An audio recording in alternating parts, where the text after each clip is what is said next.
ఇంద్ర, మిమ్మల్ని సంతోషపెట్టడానికే ప్రజలు ఇవన్నీ చేస్తున్నారు. ప్రజలు అన్ని ప్రాంతాలలోనూ మీకు మర్యాద చేయటం కోసమే ఒకటయ్యారు. అది వాళ్ల బాధ్యత. వాళ్ల జీవితం నా మీద ఆధారపడి ఉంది. వర్షాల్ని కురిపించి వాళ్ల పంటల్ని బాగా పండేలా చేసేది నేనని వాళ్లకు తెలియాలి. సంవర్తక, నన్ను పూజించే వారందరికీ వర్షాన్ని ప్రసాదించు.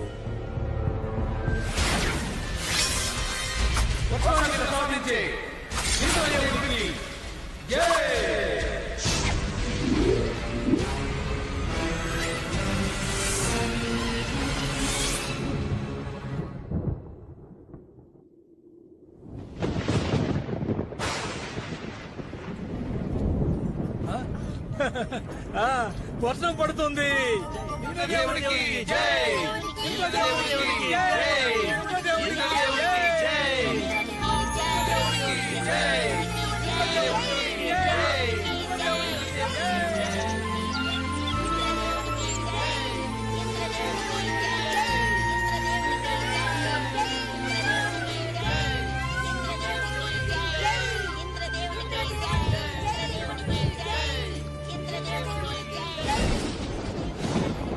అందరూ మిమ్మల్ని ఎలా పొగుడుతున్నారో వింటున్నారా ప్రభు? మీరే అందరికన్నా శక్తివంతులు. నేను ఇంద్రుణ్ణి, స్వర్గానికే రాజుని. ఇంద్ర, నువ్వు నీ స్థానాన్ని మర్చిపోతున్నావు. నువ్వు చేస్తున్నది కేవలం నీ బాధ్యతే. శ్రీ మహావిష్ణువు ఆజ్ఞని పరిపాలిస్తున్నావు అంతే. నా ఇష్ట ప్రకారమే చేస్తాను, ఎవరి మాట వినను. ఇంద్ర, నేను నీ గురువుని. అందరూ నిన్ను పొగుడుతున్నందువల్ల గర్వం తలకెక్కింది. దయచేసి నీ ప్రవర్తనని మార్చుకో, లేదంటే నీ పొగరే నిన్ను అంతం చేస్తుంది.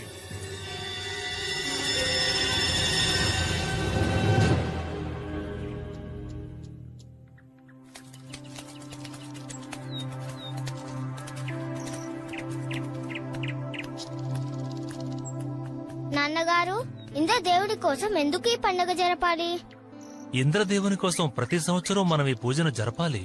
ఆయన్ని సంతోషపెడితేనే మనకు వర్షాలు పడతాయి. అంటే కంస మహారాజుకి పన్ను కడతామే, ఇది కూడా అలాగేనా? లేదు నాన్న, ఇంద్రదేవుడు చెడ్డవాడు కాదు. ఆయన వర్షానికి అధిపతి. ప్రతి ఒక్క ప్రాణికి నీరనేది చాలా ముఖ్యం. అందుకే ప్రతి సంవత్సరం ఇంద్రదేవునికి మనం పూజలు చేస్తాం. కానీ నాన్న, ఆయన బాధ్యతగా ఆయన చేస్తున్నారు. శ్రీ మహావిష్ణు చెప్పిన పని చేస్తున్నారు. నాన్న కృష్ణ, ఇది తరతరాలుగా వచ్చే సాంప్రదాయం. దీన్ని మనం వదిలిపెట్టకూడదు. నాన్నగారు, అయితే మనం భూమిని కూడా పూజించాలిగా. మనకి కావాల్సినవన్నీ భూమేగా ఇస్తుంది. సూర్యుడిని కూడా పూజించాలి. వెలుతురునిస్తున్నారుగా. యమునా నదిని కూడా పూజించాలి. కృష్ణ, నువ్వు చెప్పేది నిజమే, కానీ ఇదంతా సాధ్యం కాదు. అదీ కాకుండా తరతరాలుగా పాటిస్తూ వస్తున్న మన సాంప్రదాయాన్ని మనం వదులుకోకూడదు. కానీ నాన్నగారు, అన్నిటినీ మనం చెయ్యాలా? శ్రీ మహావిష్ణువు ఇంద్రదేవునికి అలాగే మిగతా వాళ్ళకు కూడా శక్తులనిచ్చారు. కృష్ణుడు చెప్పేదంతా కూడా నిజమే కదా. దేవతలు అందరూ శ్రీ మహావిష్ణువు ఆజ్ఞల్నే పరిపాలిస్తారు. వేదాలలో కూడా ఇంద్రదేవునికి విడిగా ఏ యజ్ఞమూ లేదు. మనము ఆవులు మేపుకునే వాళ్ళం. మన ఆస్తులు మన ఆవులే. ఆవులన్నీ ఆహారం కోసం నమ్ముకున్నవి ఆ పర్వతాన్నే. మనం కూడా అన్నిటికీ నమ్మేది ఆ పర్వతాన్నే. అందుకనే మనం ఆ పర్వతానికి పూజ చేయాలి, ఇంద్రదేవునికి కాదు. బృందావనంలో ఉన్న వారందరూ గమనించండి. మనం ఈ రోజు బాగున్నామంటే దానికి కారణం మా పర్వతమే. మీరే ఒకసారి చూడండి, ఆ పర్వతం గొప్పతనాన్ని గమనించండి. మన గ్రామానికి వెలుతురునిస్తుంది. మన ఆవులన్నీ ఆ గడ్డినే తింటున్నాయి. మనకి రుచికరమైన పాలిస్తున్నాయి. అక్కడున్న చిన్న చిన్న కొలల వల్ల దాహం తీరుతుంది. అక్కడున్న చెట్లల్లో నుంచి మనకు కావాల్సిన పళ్ళని కోసుకుంటున్నాం. ఆ చెట్లలో నుంచి తెచ్చుకునే చెక్కలతోనే కదా మనము ఇల్లు కట్టుకుంటున్నాం. మనం నమ్ముకునేది ఇంద్ర భగవానుణ్ణి కాదు, మనం నమ్ముకున్నది అదిగో ఆ పర్వతాన్నే.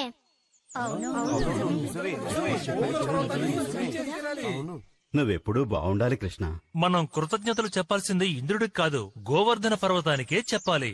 అందుకని ప్రజలారా, మీరు నైవేద్య పదార్థాలను తీసుకొచ్చి గోవర్ధన పర్వతానికి పూజలు చేయండి. ఈ సంవత్సరం మనం గోవర్ధన పర్వతానికి పూజలు చేద్దాం.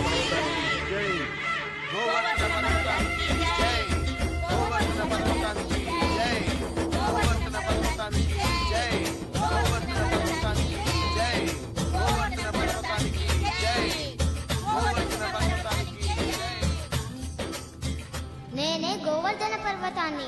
మీ ప్రార్థనతోనూ నన్ను మరింత సంతోషపెట్టారు. మీ అందరినీ నేను ఆశీర్వదిస్తాను. మిమ్మల్ని మీ వాళ్ళని నేనెప్పుడూ బాగా చూసుకుంటాను.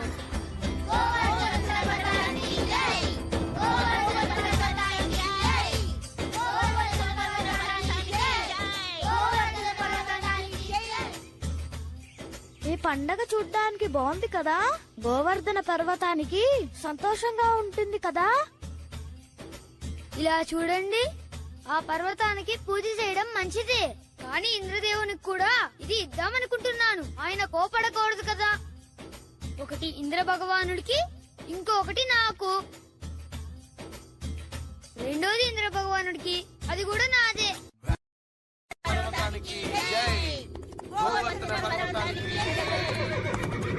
అటు చూడండి, బృందావనంలో ఉన్న వాళ్ళందరూ గోవర్ధన పర్వతానికి పూజలు చేస్తున్నారు.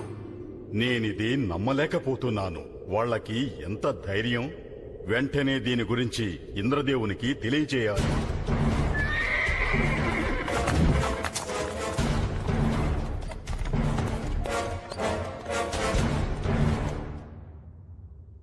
ఆహ్వానిస్తున్నాను సంవర్తక. అందరూ నన్ను పూజించటం విని నాకు చాలా సంతోషంగా ఉంది.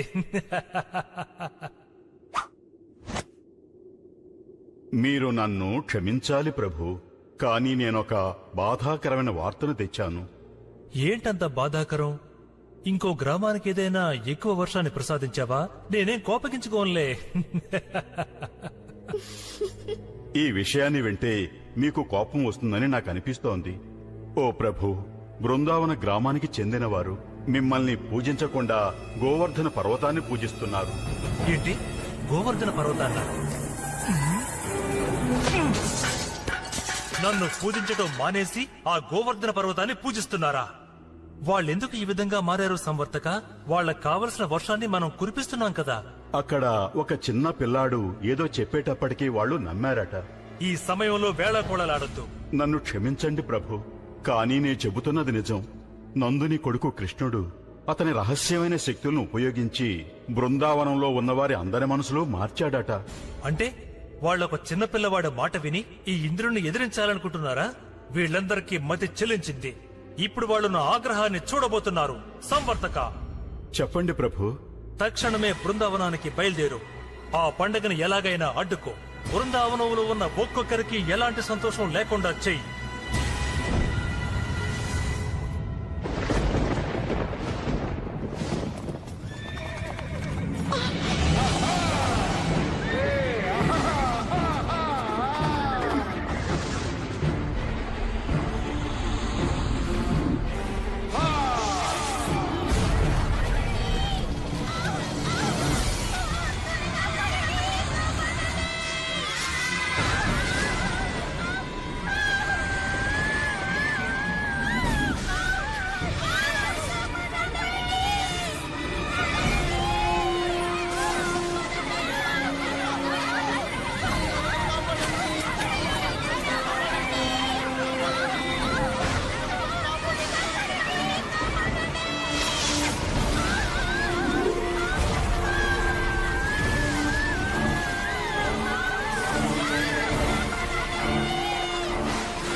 కృష్ణ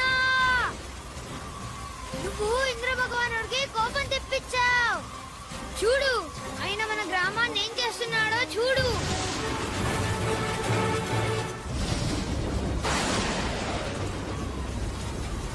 నంద మహారాజా, ఇంద్రదేవుడు కోపంగా ఉన్నాడు. ఇక మనం తప్పించుకోలేము.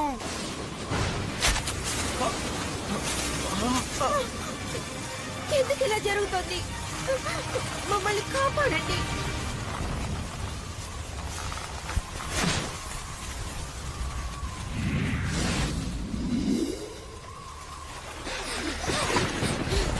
కృష్ణ మమ్మల్ని కాపాడు.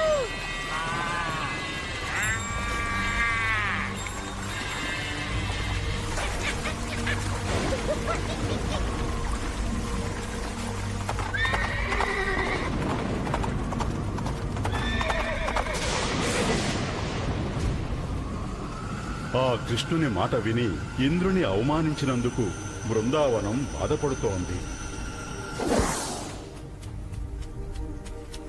ఇంద్రదేవుడు మన అందరినీ హంతం చేసేస్తాడు. ఏం జరిగిందో చూసావా కృష్ణ? నువ్వు చేసిన పని వల్ల ఇంద్ర భగవానుడికి మనపై కోపం వచ్చింది. మనం వెంటనే క్షమించమని వేడుకుందాం. కానీ నాన్న, బలరాం ఆగు. నాన్న చెప్పింది నిజమే. వీళ్ళు బాధపడుతున్నారంటే నేనే కారణం. ఇప్పటికీ ఆలస్యం కాలేదు. క్షమించమని ఇంద్ర భగవానుణ్ణి వేడుకుందాం. ఆగండి. కృష్ణుడున్నంత వరకు మనకెలాంటి ప్రమాదము జరగదు. తను బృందావనాన్ని కాపాడతాడు. మీరు చెప్తున్నది నిజమే అమ్మా. మీ అందరి మీద నాకు చాలా ప్రేమ ఉంది. మీరు ఇంద్రుడి ముందు ఓడిపోకూడదు. ఈ ఊరిని నేను కాపాడతాను. నాన్న, కృష్ణ, కృష్ణ నువ్వెక్కడికి వెళ్తున్నావు?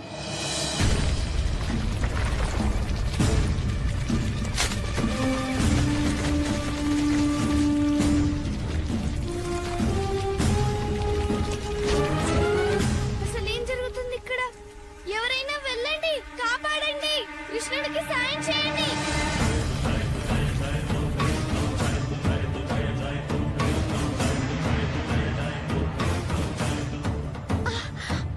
ఏమండి, చూడండి మన కృష్ణుణ్ణి.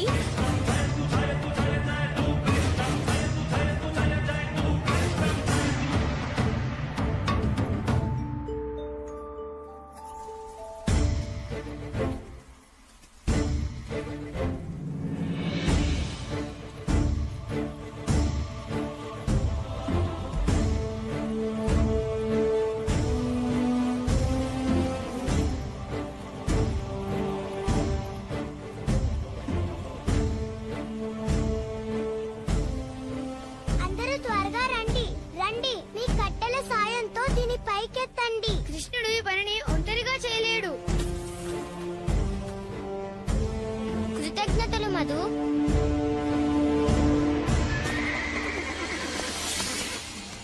ఇది నిజంగా అసాధ్యం. ఆయన చెప్పినట్టుగా నేనొక గ్రామాన్ని నాశనం చేయలేకపోతే ఆయన మమ్మల్ని ఊరికే వదిలిపెట్టాడు. మీరెవ్వరూ ఆగొద్దు వీరులారా. ఈ బృందావన గ్రామం పూర్తిగా అంతమయ్యేంత వరకు ఈ తుఫాను ఆగకూడదు.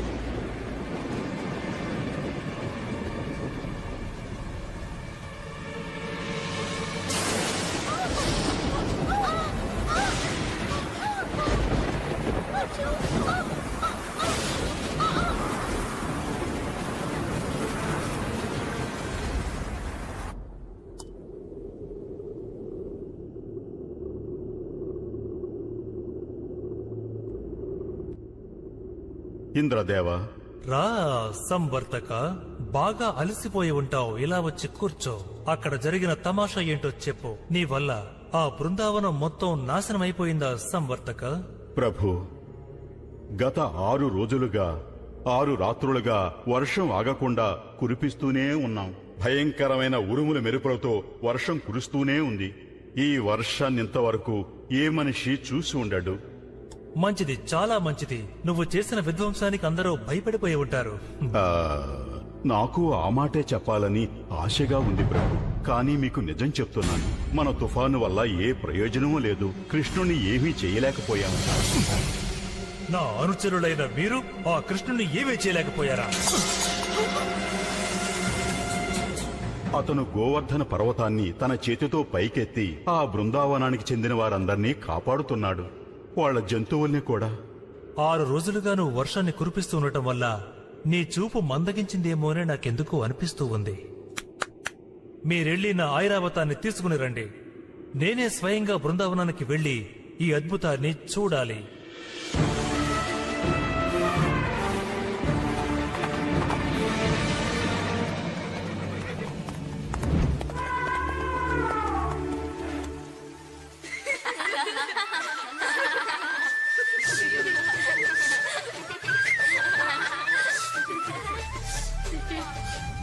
అంతా నేను చెప్పినట్టే ఉంది కదూ ప్రభు. ఈ కృష్ణుడు తననే తను ఒక దేవుడనుకున్నట్టయితే ఈ ఇంద్రుడి ముందు ఆ శక్తులేమీ పనికిరావని తను తెలుసుకుంటాడు.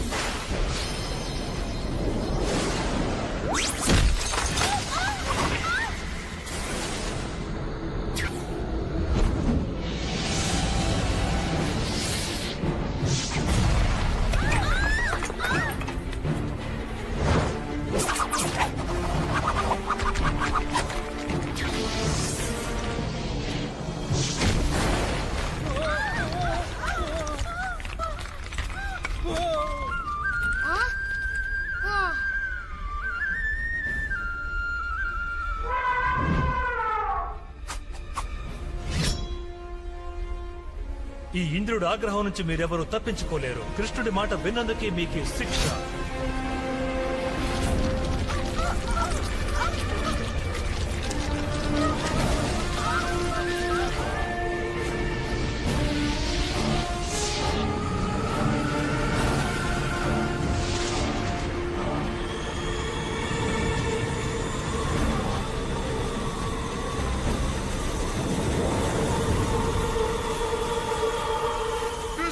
కృష్ణ మమ్మల్ని కాపాడు.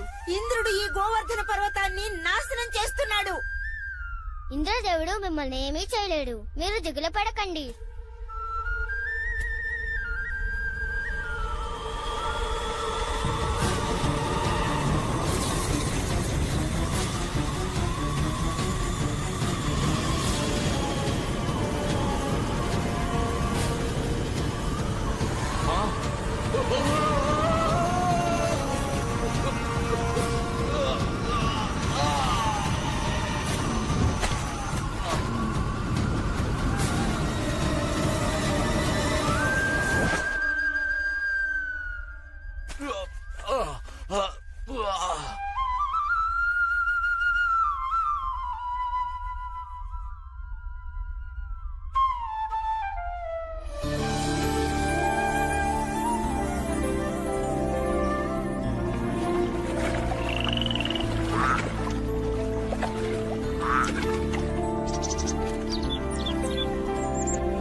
కాపాడాడు.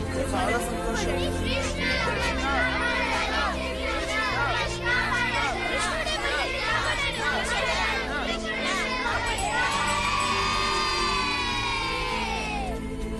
తుఫాన్ అంతా వెళ్ళిపోయింది, మీరు కూడా వెళ్ళి సంతోషంగా ఉండండి.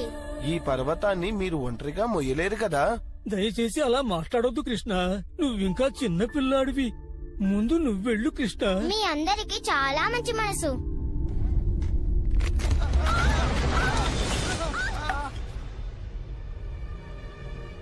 ముందు మీరు నన్నే వెళ్ళమంటారా?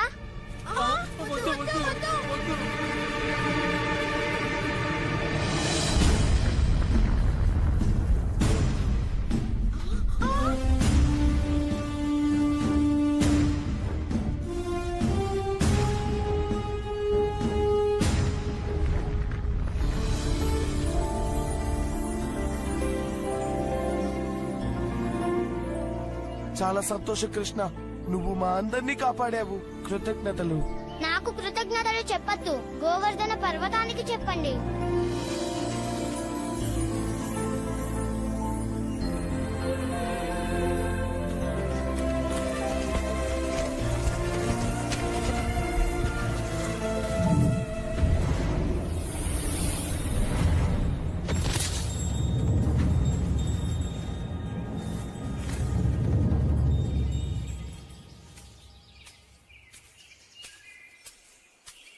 ఇంద్రదేవా, మీకు నా మీద ప్రేమ ఎక్కువైనట్టుంది.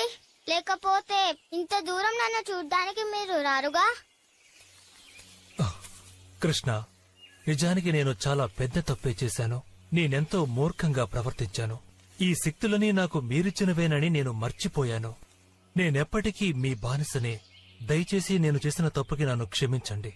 ఇంద్రదేవా, నీ అహంకారం వల్ల నీ కళ్ళు మూసుకుపోయాయి. నీ తప్పుని నువ్వు తెలుసుకోవడం కోసమే నేను ఇలా చేశాను. నా కరుణ నీకెప్పుడు తోడుగానే ఉంటుంది.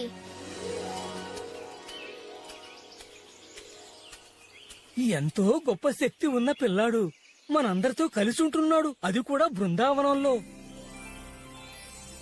నేనదృష్టవంతురాలిని. కృష్ణుడు నా కొడుకు. కృష్ణుడంటే నాకు ప్రాణం. కృష్ణుడికి జై! కృష్ణుడికి జై!